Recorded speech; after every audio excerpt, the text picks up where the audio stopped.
Et comment ça va? Un immense vaisseau extraterrestre s'approche de la Terre et a déjà causé de sérieux dégâts à la Station spatiale internationale. La seule survivante nommée Collins tente d'envoyer des informations importantes au Dr. Fielding qui se trouve sur Terre. Mais à ce moment-là, la station perd toute son énergie et elle est attaquée par un alien. Sur Terre, un garçon maladroit nommé Alex est obsédé par l'espace et la technologie. Il sort rarement de chez lui et n'a que des amis en ligne. C'est pourquoi sa mère l'oblige à aller au camp d'été Rim of the World, dans le sud de la Californie, dans l'espoir qu'il apprenne à se sociabiliser. Alex tient absolument à porter la montre de son père, qu'il utilise depuis la mort de ce dernier. Pendant ce temps, le garçon riche Dariush fait ses adieux à ses parents car il part lui aussi au camp. À l'aéroport, une fille nommée Jen Jen est interrogée par un agent d'immigration car la personne responsable d'elle n'est pas chinoise comme elle. Il prétend être son oncle et l'avoir emmenée en Californie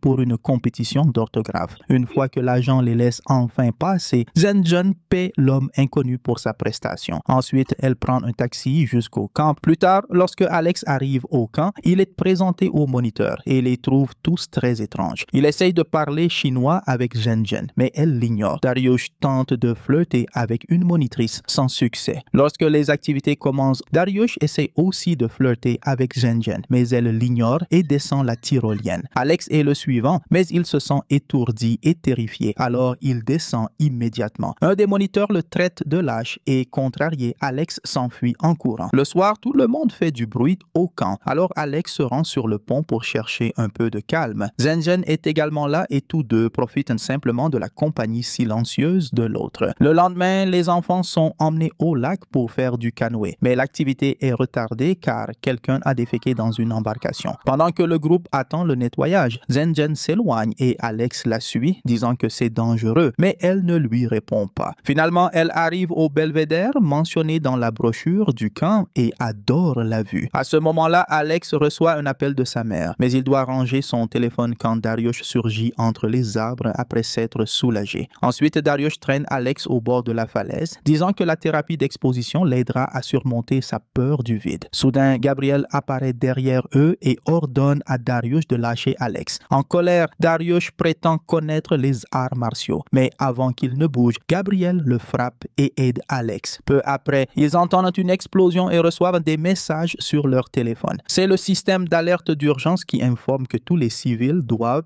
évacuer et éviter toute aéronef inconnue. Les enfants courent vers le lac, mais tout le monde est déjà parti. Ils entendent une autre explosion et voient de nombreuses détonations dans le ciel, alors ils essaient d'appeler à l'aide. Malheureusement, tous les téléphones sont maintenant hors service. La lumière ambiante commence à changer tandis que des avions survolent le lac à grande vitesse. Le groupe décide de courir vers le camp, seulement pour découvrir que tout le monde est parti sans eux. Un avis indique que tout le monde est descendu de la montagne et que ceux restés doivent appeler le numéro d'urgence. Sur une table, les enfants trouvent un des moniteurs qui a dormi pendant l'évacuation. Jen Jen prend une gorgée dans la bouteille de l'homme étiquetée lait et confirme que c'est de l'alcool, ce qui signifie qu'il est complètement ivre. Ensuite, ils entrent dans le bâtiment principal du camp et découvrent qu'il n'y a plus de courant, donc les téléphones ne fonctionnent pas. Alex en conclut que les explosions devaient être des grenades à impulsion électromagnétique. Ces grenades détruisent tous les dispositifs électroniques dans une vaste zone. Soudain, ils entendent encore plus d'explosions, alors les enfants courent dehors et voient des avions de l'armée de l'air combattre des vaisseaux inconnus dans le ciel. Les attaques commencent à détruire la zone et les avions endommagés s'écrasent au sol, obligeant le groupe à fuir. Malheureusement, une explosion les projette et lorsqu'ils se relèvent, un vaisseau spatial s'écrase juste devant eux et les fait tomber à nouveau. Alex reconnaît une capsule de la Station spatiale internationale. Quand Gabriel la touche, il se brûle la main. Jen Jen a une bouteille d'eau et après que Dariush emboîte une partie sans réfléchir, Gabriel jette le reste sur la porte de la capsule pour tenter de l'ouvrir. Dariush l'arrête disant que la capsule est couverte d'une substance verte gluante et qu'ils ne savent pas ce que c'est. À ce moment-là, la porte explose et heurte Dariush tandis que Collins rampe hors de la capsule. Elle remet son collier avec une clé à Alex, lui demandant de l'apporter au Dr. Fielding dans le laboratoire de la NASA à Pasadena. Apparemment, la clé contient tout, y compris quelque chose appelé Excalibur. Alors, un énorme extraterrestre surgit derrière eux et Gabriel ne veut pas abandonner Collins qui leur demande de fuir sans elle pour survivre. survivre. Pendant que les enfants s'échappent, l'extraterrestre insère un énorme doigt dans la bouche de Collins pour la tuer. Ensuite, la créature libère un alien plus petit, semblable à un chien, pour les poursuivre. Les enfants courent dans le bâtiment principal et se cachent dans la cuisine. Darius essaie de se déplacer en silence, mais fait tomber des couverts, attirant l'extraterrestre. Quand Darius commence à ramper sous des équipements de cuisine, l'extraterrestre ralentit à cause de la vapeur d'une machine. Finalement, il bondit, mais les enfants se baissent et Zengen le piège dans le four. L'extraterrestre principal apparaît à la porte et les enfants s'enfuient à nouveau, devant esquiver le bras de la créature lorsqu'elle traverse le mur. Gabriel et Darius parviennent à se cacher sous les escaliers, tandis que Zengen et Alex se réfugient dans les toilettes. La créature descend les escaliers et Gabriel doit couvrir la bouche de Darius pour l'empêcher de crier. En la voyant s'approcher des toilettes, Zengen et Alex n'ont d'autre choix que de se cacher dans une réserve remplie d'excréments. Gabriel convainc Darius de sortir pour aider les autres et il remarque que le chien extraterrestre grimpe par la cheminée du bâtiment. Pendant ce temps, le moniteur se réveille et entre dans les toilettes pour se soulager, forçant les enfants à éviter son urine. Soudain, le grand extraterrestre détruit les murs et attaque l'homme, le tuant en quelques secondes. Gabriel et Darius courent se réfugier dans la capsule, fermant la porte juste devant le museau du chien. Alex et Zengen tentent d'aider, mais doivent se cacher lorsque l'extraterrestre les cherche. Quand la créature est sur le point de trouver Alex, les garçons à l'intérieur de la capsule appuient accidentellement sur le bouton d'allumage et le feu qui en résulte brûle le chien extraterrestre jusqu'à la mort. En entendant ces cris, le grand alien surgit et projette les enfants au sol, crachant une substance visqueuse verte sur le visage de Darius avant d'insérer une langue étrange dans sa bouche. Par chance, un avion passe et tire sur l'extraterrestre, sauvant Darius à temps. En fuyant, Alex se demande si ce n'était pas une langue, mais plutôt l'organe reproducteur de la créature, ce qui panique Darius. Les garçons commencent à se disputer, jusqu'à ce que Zengen leur donne une gifle à chacun pour qu'ils se taisent.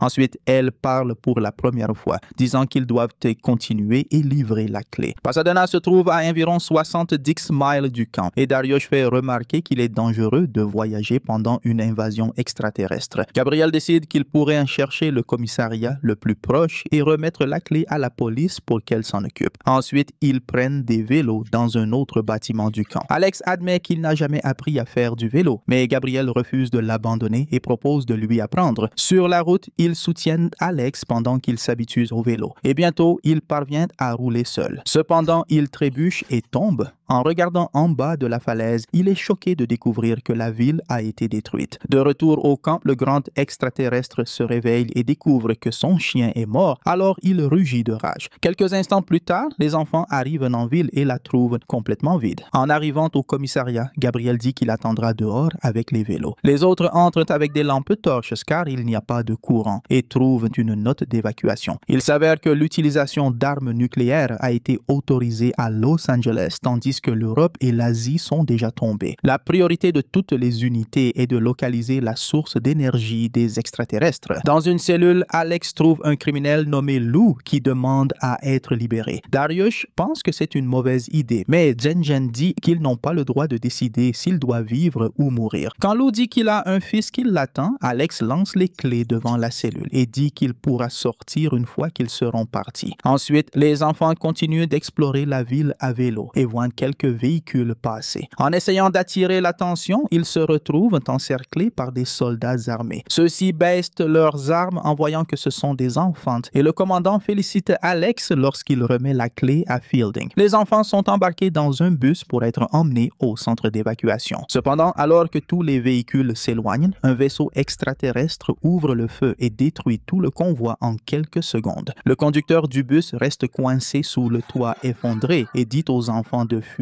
sans lui. Ils s'échappent rapidement et assistent à une grande bataille entre humains et extraterrestres, y compris un autre chien alien qui tue des soldats. Les enfants courent en tentant d'éviter les attaques jusqu'à trouver le commandant coincé sous un véhicule. Il sait qu'il ne survivra pas, alors il remet la clé à Alex et lui demande de sauver le monde. Après que Zengen récupère une radio, les enfants continuent à courir et parviennent à sortir de la zone avant qu'une grande explosion ne tue tous les soldats restants. restants. Un peu plus tard, le groupe traverse la vallée de San Gabriel et Dariush ne cesse de se plaindre. Zenjen annonce alors qu'ils vont faire une pause. Gabriel mentionne que sa maison est dans les parages, mais qu'il ne peut pas y retourner, révélant qu'il était dans les montagnes parce qu'il s'est enfui d'un centre de redressement. Il craint que sa mère ne veuille plus le voir, mais comme les extraterrestres survolent la ville, ils n'ont pas d'autre choix que de s'y cacher. La famille de Gabriel a déjà évacué, donc la maison est vide et en désordre à cause des pilleurs. Après avoir trouvé de la nourriture, chaque enfant partage une partie de son histoire. Dariush explique qu'il vit sous pression pour avoir l'air cool auprès de ses camarades riches, qui se moquent de ceux qu'il juge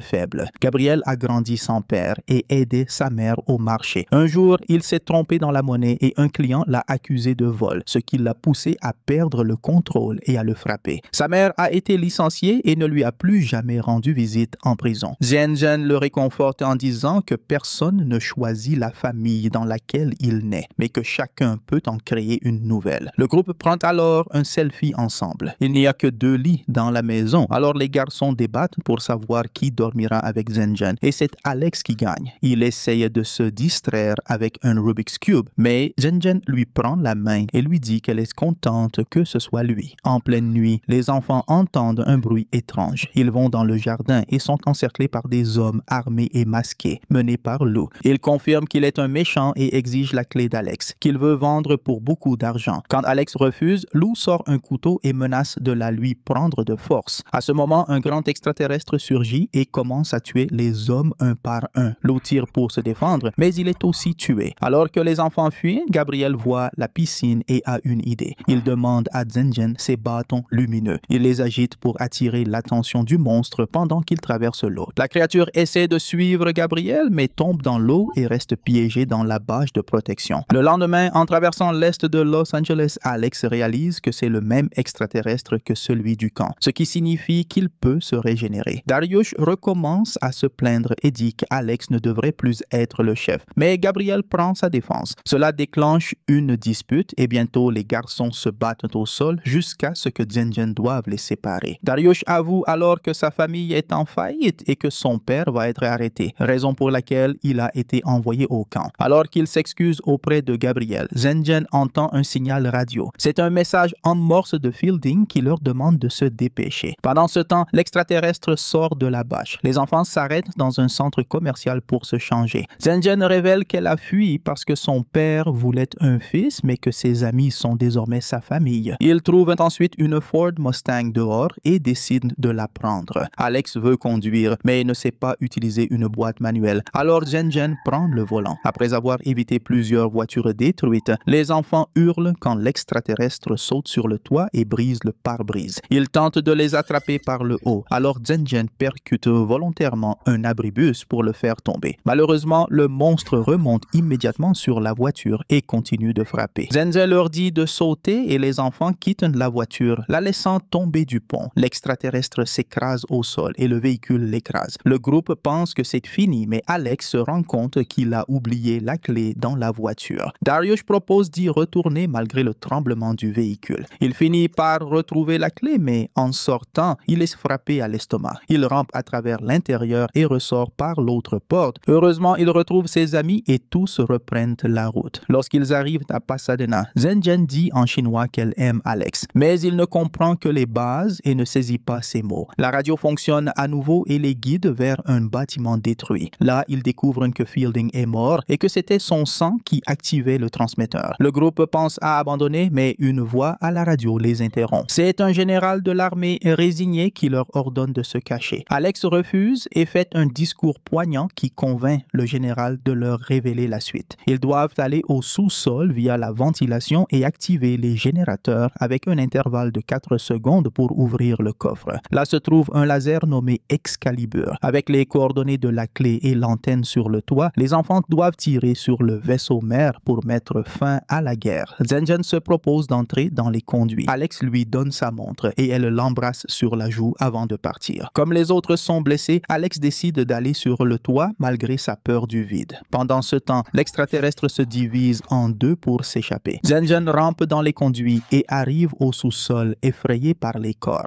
Grâce à la montre d'Alex, elle active les générateurs auxiliaires. Dans la salle principale, le général guide Darius et Gabriel pour charger les coordonnées via la clé. Sur le toit, Alex trouve le courage de grimper la tour satellite. L'extraterrestre y arrive aussi et les garçons avertissent Alex par les haut-parleurs. Il glisse mais se rattrape et parvient à ajuster l'antenne. L'alien grimpe, mais Alex s'échappe en utilisant sa ceinture comme tyrolienne sur un câble électrique, surmontant sa peur. Il retourne dans le bâtiment et ferme la porte derrière lui. Le général dit que 2 personnes sont nécessaires pour activer l'Excalibur, mais Darius s'évanouit. Dans le sous-sol, Zengen ouvre une porte sans savoir qu'une scientifique vivante tente de l'avertir. Un alien chien surgit et tue la femme. Zengen essaye de s'éclipser, mais Gabriel appelle à l'aide par haut-parleur. Le monstre la repère, elle s'enfuit et parvient à fermer une porte coupant une patte du monstre. Le général donne à Gabriel le code du coffre contenant les séquences de lancement, mais Gabriel se trompe à plusieurs reprises. Heureusement, Darius se réveille et les note pour lui. Gabriel ouvre le coffre avec succès. Les codes doivent être entrés simultanément, mais Darius s'évanouit encore. Zengen revient à temps et entre les codes avec lui, mais l'extraterrestre tombe du plafond. Les enfants se dispersent et la créature s'apprête à les attaquer. Elle est soudain frappée à la tête par un Rubik's Cube. Alex la provoque et la tire, pendant que les autres activent enfin l'Excalibur. Les satellites se connectent autour de la Terre. Alex court dans un laboratoire, active un moteur, puis se cache. Dès que l'alien entre, il tire une fusée éclairante et le feu brûle la créature jusqu'à la mort. Zengen, Darius et Gabriel fuient alors que le bâtiment s'effondre. Alex reste figé, traumatisé par les flammes qui lui rappellent l'incendie où il a perdu son père. Il voulait le sauver, mais on l'avait forcé à fuir. Quand le moteur s'arrête et que le corps de l'alien tombe, Alex se rappelle que son père lui disait qu'il était capable. Il saute alors au-dessus des flammes et traverse le mur pour sortir. Les enfants dehors le croyaient mort, mais il réapparaît et ils le prennent dans leurs bras. Une explosion dans le ciel montre que le vaisseau mère a été détruit par l'Excalibur. L'humanité a gagné la guerre. Pour fêter ça, Zengen embrasse Alex. Ensuite, les enfants sont considérés comme des héros, décorés par la reine d'Angleterre et invités à toutes sortes d'émissions spéciales. Ainsi se termine Rim of the World, film de science-fiction et d'aventure de 2019. Et je vous retrouve dans la prochaine vidéo.